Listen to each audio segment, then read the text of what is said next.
Bonjour les Sagittaires, comment allez-vous? J'espère que tout va bien pour vous. Voilà, je mets un peu de lumière partout.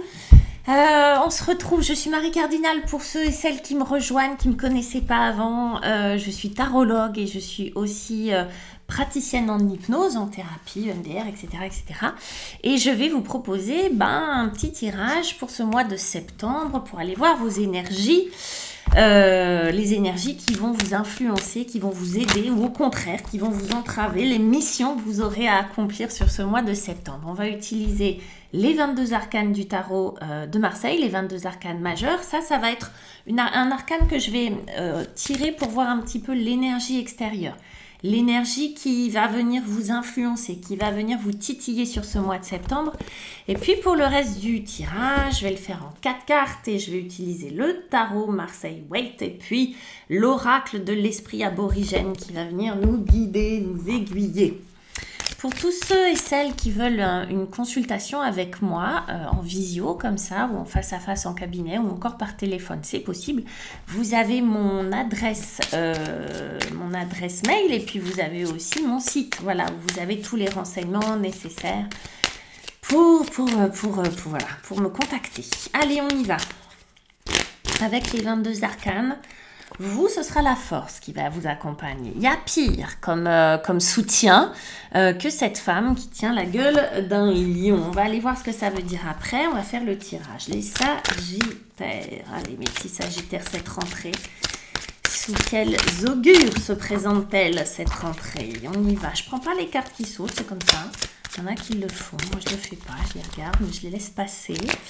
Alors, mes petites Sagittaires, on a... Wow! Pour commencer, ça, c'est dans la posture de ce que vous voulez, de ce qui va vous aider, du point de départ. Là, on a un très beau diable qui est là, le numéro 15. En plus, c'est un arcane majeur. Votre défi, ça va être un 3 de denier. Très bien, les Sagittaires. On veut faire les choses en solo. On n'a plus confiance. Qu'est-ce qui se passe? Wow! Le conseil, c'est un as d'épée. Rien que ça. C'est joli, c'est pas mal. On sent qu'il y a du tonus là-dedans. Et puis un très beau valet de denier à la fin de... Et puis on a, je vous le montre, en d'autres decks, on a un soleil. On verra si on l'interprète ou pas. En ce qui concerne l'oracle aborigène, de l'esprit aborigène, avec le diable. Qui a-t-on avec le diable? On a la sagesse ancestrale. Tiens donc. Il y en a deux autres qui sont tombés, je ne les prends pas. La sagesse ancestrale et le diable. On va voir ce que ça fait comme duo. On a la mise en connexion avec ce 3 de denier. Ok. Avec cet as d'épée, nous avons l'aventure. Très bien. Et avec ce valet de denier, on a beaucoup de commencements finalement. La créativité. Ne m'étonne pas. Allez, on y va.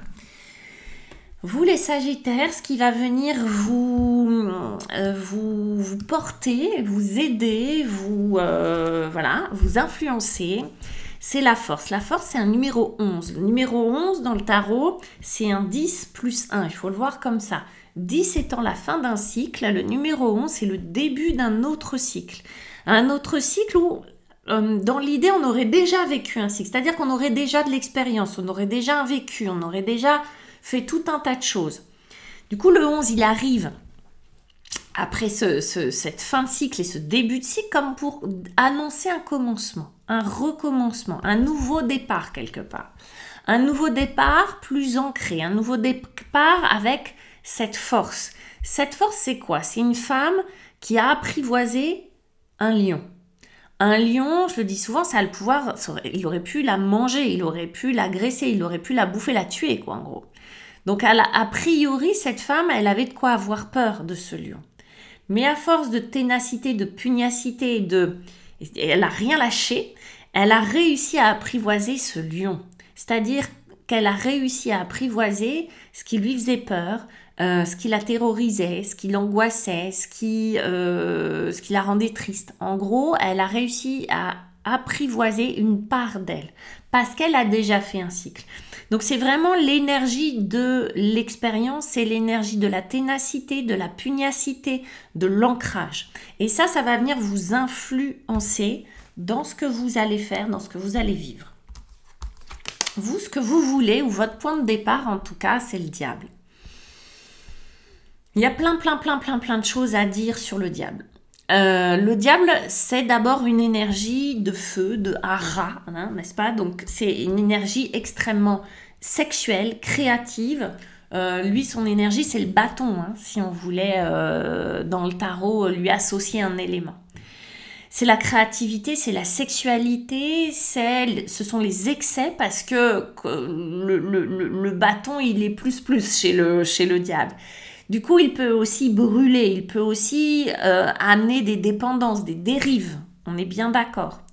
Le diable, là, vous le voulez, vous le souhaitez. Est-ce que vous voulez de la passion dans votre vie? C'est possible. Est-ce que vous voulez de la vibration, quelque chose qui se réveille? C'est possible. Est-ce que vous souhaitez de l'argent? C'est possible. Est-ce que vous voulez séduire votre public, négocier des choses? Est-ce que... etc., etc. Le diable, il est capable de tout pour arriver à ses fins. Et c'est un peu cette énergie-là pour vous sur ce mois de septembre, pour vous les Sagittaires. C'est pas péjoratif du tout, c'est une énergie. Il y a peut-être chez vous aussi des Sagittaires qui sont dans des dépendances affectives, des dépendances à des substances, des dépendances, etc., etc. Et que vous êtes très conscient de ça. Et que vous avez vraiment envie de vous en sortir, de rompre les chaînes avec le diable. C'est possible. Et vous êtes peut-être prêt à tout pour y arriver. Vous voyez, ça peut faire une boucle comme ça. Le diable, faut savoir que quand il est bien utilisé, il va vous apporter énormément de choses positives. Il va vous apporter du rayonnement, il va vous apporter du charisme, il va vous apporter de la confiance, il va vous apporter de la créativité, des idées. C'est un grand manipulateur. Alors pas forcément dans le sens péjoratif, il peut, mais il est capable de vendre n'importe quoi à n'importe qui. Il est capable d'envoûter son public. Donc pour tous les gens qui ont des métiers où ils doivent vendre, des métiers où ils doivent parler, s'adresser à un public, s'adresser aux autres, le diable est extrêmement utile. Pour tous ceux qui sont en quête d'aventure aussi sentimentale, il est pratique parce qu'il donne énormément, il a ce pouvoir de séduction, on le sait le diable. Bon, évidemment que vous ne souhaitez pas les mauvais côtés du diable, on est bien d'accord. Mais il peut être vraiment, ça peut être vraiment à portée. Donc, il y a une espèce de juste milieu à trouver, c'est tout, les Sagittaires, c'est-à-dire que l'énergie du feu qui est en vous, hein, le Sagittaire c'est le feu, bah, elle va peut-être être décuplée, vous allez peut-être avoir des facilités pour obtenir ce que vous voulez. En tout cas, c'est ce que vous souhaitez. Avec ça, on a la sagesse ancestrale. C'est pour ça que moi, je me dis qu'il y a un équilibre qui va se faire à l'intérieur. Il y a des atouts, il y a les bonnes choses du diable qui vont être là et qui vont être favorisées, en tout cas que vous allez pouvoir utiliser à bon escient, parce que il y a aussi ce désir de sagesse ancestrale. C'est quoi la sagesse ancestrale? Si ce n'est le savoir universel, les expériences passées qui font que, hein, je vous disais, hein, c'est un cycle qui recommence, mais on a de l'expérience derrière, c'est-à-dire que la sagesse ancestrale, c'est un petit peu cette femme, cette force qui vient vous enseigner, qui vient influencer sur vous. Vous dites, attends, on va s'y prendre comme ci et comme ça pour pouvoir, le lion, on va pas le combattre, le lion, on va pas courir sinon il va nous attaquer, je vais te montrer comment on va le dompter. C'est un peu ça, cette sagesse ancestrale. On pourrait faire un parallèle entre ces deux arcanes et celle-ci, le diable étant ce lion qui peut être très utile, qui peut défendre maintenant cette femme, hein, qui peut être un allié de taille. Bah, c'est un peu ça. Et cette femme qui est un peu la tête pensante, mais aussi celle qui vit l'expérience, c'est cette sagesse ancestrale. C'est cette alliance des deux. C'est à la fois cette force, cette capacité à faire le bien, mais aussi à détruire. Hein. Le feu, c'est à la fois, ça nous réchauffe, mais ça peut en excès détruire. Bah, c'est ça, c'est comment apprivoiser le feu intérieur grâce à la sagesse, grâce à l'expérience des anciens. C'est beau les Sagittaires, on est sur quelque chose de très intéressant. Le défi pour vous, c'est en 3 de denier. 3 de denier, c'est, comment on va dire ça? C'est un trio. C'est un... Vous allez me dire, bah oui, elle en a de bonnes celle-là. C'est un trio, c'est-à-dire que c'est une collaboration entre 3 énergies. Souvent, je dis, c'est l'alignement cœur, corps et esprit à l'intérieur de nous, à notre échelle personnelle, à votre échelle. Les Sagittaires, ça va être ça. Ça va être d'être aligné à la fois avec vos émotions, avec ce que vous voulez mentalement, avec ce que peut faire votre corps, et puis peut-être aussi spirituellement. C'est ça, et c'est aussi la collaboration avec les autres. Là, il y a un défi. Soit les autres ne veulent pas collaborer avec vous, vous n'arrivez pas à trouver des partenaires, et à ce moment-là, il faut peut-être se poser la question, qu'est-ce qui fait que peut-être vous leur faites peur, que peut-être c'est, voilà, votre positionnement n'est pas juste, peut-être que vous êtes dans des dépendances, peut-être qu'il y a quelque chose qui se rejoue avec les autres dont vous n'avez pas conscience, ou bien au contraire, vous avez envie de la jouer solo, alors que vous devriez demander de l'aide. Peut-être que vous êtes en train de repousser de la collaboration, que ça soit dans votre vie affective, que ça soit dans votre vie professionnelle, qu'est-ce qui se passe, ou dans le relationnel amical, qu'est-ce qui se passe avec les autres. Parce qu'effectivement, le 3 de denier, c'est « Ok, je suis le chef d'orchestre et je sais m'entourer.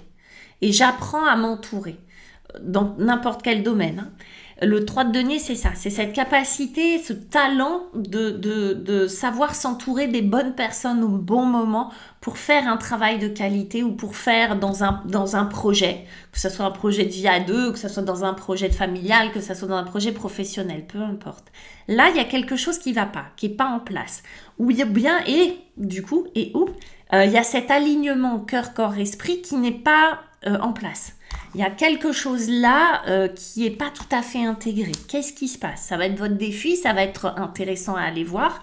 Et on le voit, c'est la mise en connexion. Oui, la connexion, votre connexion personnelle avec les autres, qui est un défi, et votre connexion personnelle avec vous-même, qui en est un autre. Mais en réalité, l'extérieur est une fractale de ce qu'on vit dedans. Donc effectivement, si vous voulez absolument collaborer avec certaines personnes, mais qu'une autre part de vous, en réalité, a un vieux souvenir de, je sais pas, de trahison, d'emprisonnement, dont la valeur principale, c'est la liberté, que finalement, il y a une part de vous qui va se sentir enchaînée aux autres, je dis n'importe quoi, hein. Ou à l'autre, parce que ça peut être une personne aussi, il va y avoir un problème de connexion. C'est-à-dire, à la fois, j'ai envie de collaborer avec telle personne ou d'avancer avec telle personne, et en même temps, il y a une part de moi qui sabote et j'en ai pas conscience.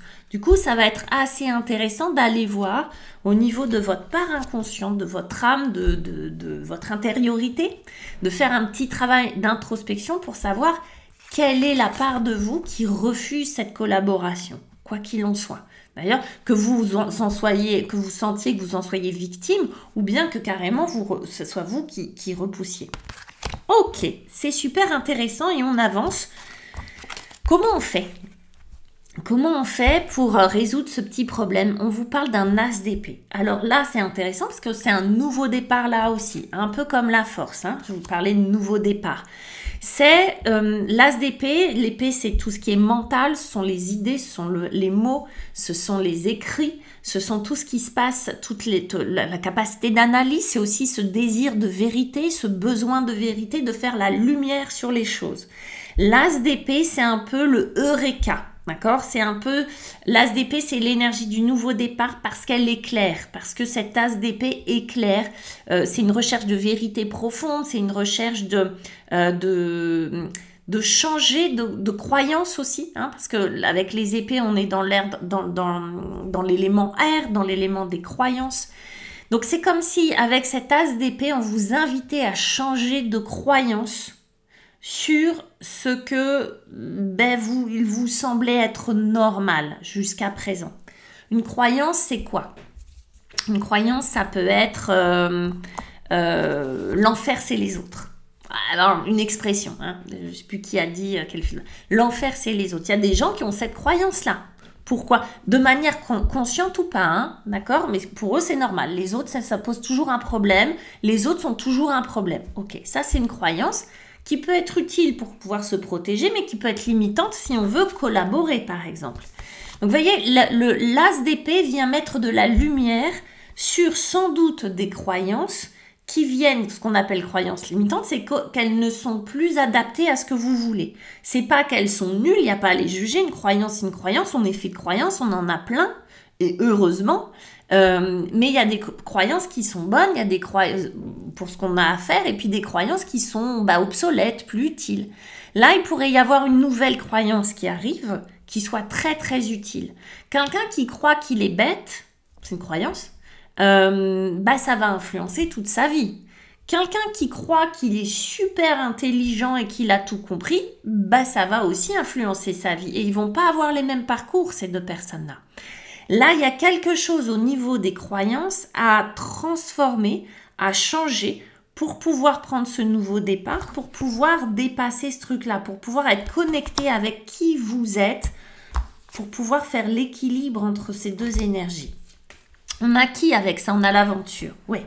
L'as d'épée nous propose une nouveauté, nous propose d'expérimenter autre chose, nous propose une nouvelle croyance, une nouvelle vérité, une nouvelle idée, une nouvelle façon de penser les choses. Et là, on a l'aventure. Alors, est-ce que cet as d'épée nous propose une croyance ou une idée ou une façon de voir les choses qui nous propose de partir à l'aventure ou d'explorer des terres inconnues? Oui. Encore une fois, ces terres inconnues, ça peut être quoi? Ça peut être, pour une fois, collaborer avec des gens avec qui vous n'osiez pas ou vous n'avez jamais tenté de.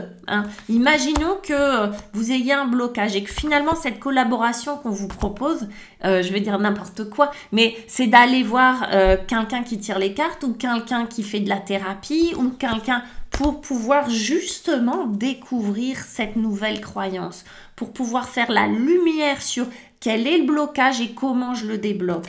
C'est une aventure intérieure. Mais ça peut être évidemment une aventure relationnelle, humaine. Je rencontre d'autres personnes. Ça peut être une aventure exploratoire. C'est j'ai une idée, c'est partir, je sais pas quoi, en Amérique latine pour aller faire telle expérience parce que je sais pas ce que c'est. Mais quoi qu'il en soit, ces deux énergies-là vous proposent une nouveauté et de partir à l'aventure, à la fois une aventure intérieure et extérieure. Oui. Ça va nous amener quoi, mes petits sagittaires? Encore une nouveauté. Parce qu'un valet, le valet incarne, c'est la première figure des figures, un peu comme elle est la première carte du nouveau cycle. Donc, encore une fois, le valet, avant lui, il y a eu un As, un 2, un 3, un 4, un 5, un 6, un 7, un 8, un 9 et un 10. Du coup, ils sont un peu dans la même posture, ces deux-là, c'est-à-dire qu'ils ont à la fois de l'expérience et à la fois, ils partent pour une nouvelle aventure. Et ce valet de denier, lui, son job, c'est de concrétiser dans la matière quelque chose de nouveau. Cette chose nouvelle, c'est cette idée. C'est d'expérimenter dans la matière. Le valet, il est enthousiaste. Le valet, il a envie. Il a ce côté j'y vais. Ce côté spontané de la jeune personne, c'est-à-dire de l'adolescence, de cette insouciance, on va dire. Le valet, il est prêt à apprendre. Le valet, il n'est pas dans la posture du sachant, comme pour être le roi, où lui, il a déjà tout expérimenté, donc il sait. Le valet, lui, il est dans la découverte. Il a déjà un petit bagage derrière, mais il est prêt à découvrir et à apprendre. Lui, il est dans la posture de l'apprenant dans la matière. Nouveau quoi? Nouvelles relations, nouvelles études, nouvelles formations, nouveau lieu de vie. Je sais pas, mais ça va être dans la matière. Cette idée va se concrétiser. Cette nouvelle croyance va donner des fruits, si vous voulez. Et puis, on a la créativité. Ce valet, oui, il va matérialiser dans la réalité ça, avec beaucoup de créativité. On a quand même l'aventure et la créativité. En fait, peut-être que ça va vous permettre de connecter à cette part de vous qui est la part créative. On va pas forcément faire de vous des Van Gogh demain, c'est pas la question. Mais on a tous une capacité, un pouvoir créatif à l'intérieur. C'est pour ça qu'on vous parlait de mise en connexion, c'est de partir à l'aventure de votre créativité intérieure, de votre imagination pour pouvoir réaliser et créer ce nouveau départ. C'est beau, regardez, on a quand même le soleil, je vous en parlais tout à l'heure, je ne vais pas m'étaler, mais c'est le succès, c'est l'association de deux personnes. Donc, ça répond un peu au défi de cette collaboration. Le soleil favorise toutes les associations. Et puis, on a aussi la réalisation qui était en d'autres decks de l'oracle.